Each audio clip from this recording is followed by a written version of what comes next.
Hey guys, I'm coming to you here with the second Piccolo from chapter 3 of my book entitled Latté. I hope you enjoy it. That very next weekend, Johan had invited me to come and play over at his house. They lived on a farm and had acres of space, a swimming pool and tons of games we could play. Johan's parents were awesome people. Their names were Chris and Tannie Annetjie. They were so loving and welcoming, and for the first time in my life, I felt really and truly happy. I'd made a friend.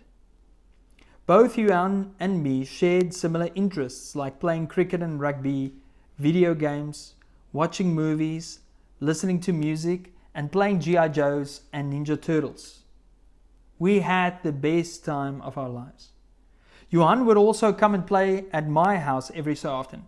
But it was always kind of difficult and unpredictable with mom's illness and dad's alcoholism and bipolar depression. But Johan was a great friend. He didn't seem to mind the fact that we weren't rich, but he generally just enjoyed being my friend and seeing how we lived together as a family. We would always be up to some kind of adventure or mischief, such as chasing snakes, playing down in the mighty Arpies River, and just doing what boys do. Johan also presented me with an opportunity to escape the reality of the circumstances at home. When Dad would be drinking over some weekends, I would then very quickly get onto the phone and find out if I could sleep over at his house.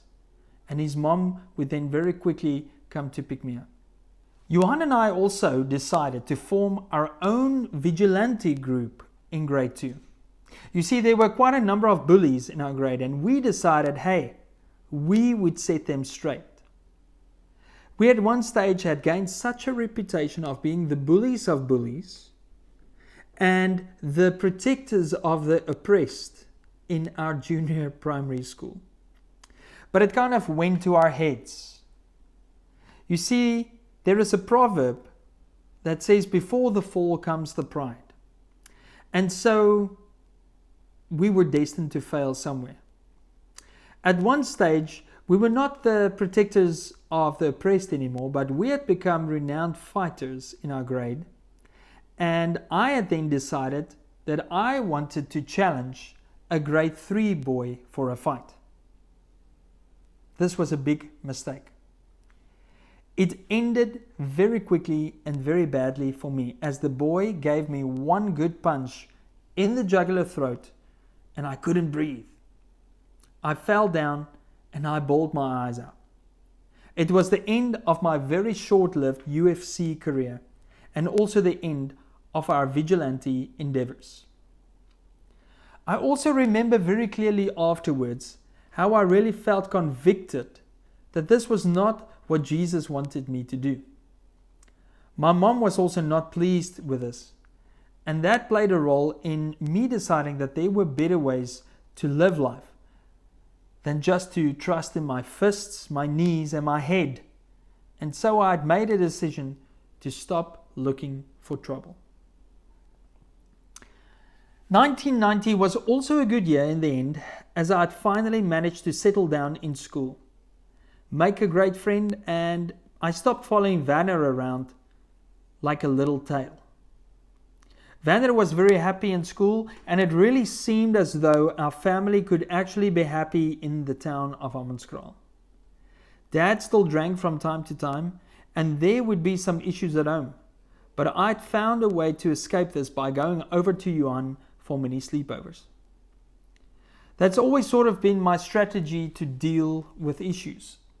Either fight or flight, they say, but in my situation, flight was always the better option.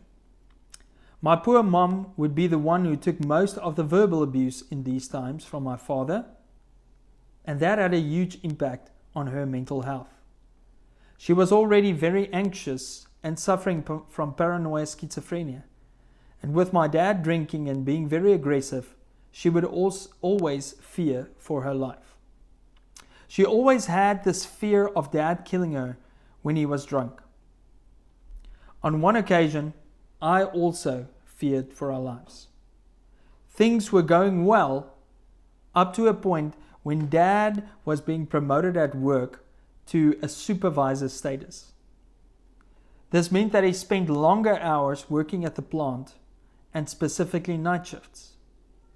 But things started going pear-shaped when he started drinking on the job. One time I remember that Mom had gone down to visit Dad at his office on the water purification plant, which was about 1 or 2 kilometers from our house. Vander and me were alone at home, and it was almost 8 p.m. with no sign of Mom coming back. And so we decided to go down and see where she was. From afar we could hear that things were not right.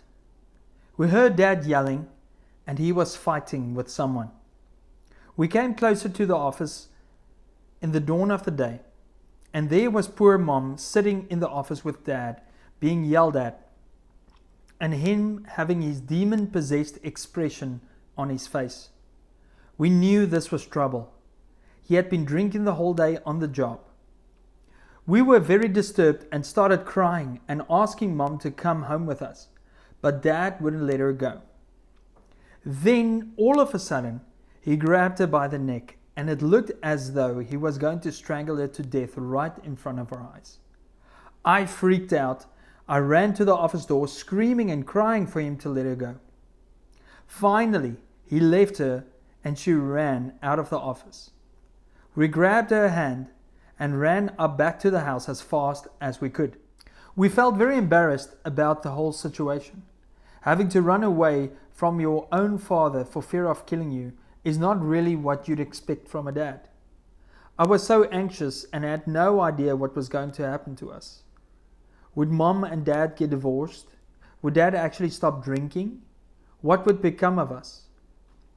I think we stayed with my aunt for about a week before things cooled down at home. Dad had phoned there a couple of times begging Mom to forgive him, and he promised never to drink again. Eventually we then travelled back home where Dad was waiting for us. He of course was feeling very depressed and sorry about what had happened. After such events, he would normally swear not to touch another drink and then try and turn over a new leaf. But it wouldn't take long for my dad to then eventually start drinking again, and we would see the same pattern recurring over and over again. His drinking finally had a negative effect on his health as he was struggling with heart disease. In 1991, my dad had suffered his first heart attack, and I thought he was going to die. It was a day that he was drinking again, and all of a sudden he was lying on the ground screaming because of an excruciating pain in his chest. I was crying my eyes out. I didn't want my dad to die already, as I was still so young. And even though he was an alcoholic, I still loved him. He was a good father when he was sober, and all of us loved him for the man that he was without the alcohol. We phoned the ambulance, and they were very quick on the scene and took him to the H.F. Verwoerd Academic Hospital in Pretoria. That night they operated on his heart and put a stent into one of the arteries that had become blocked because of cholesterol. The next day we went to visit him at the hospital, and I was really glad to see him alive, but fragile after his operation.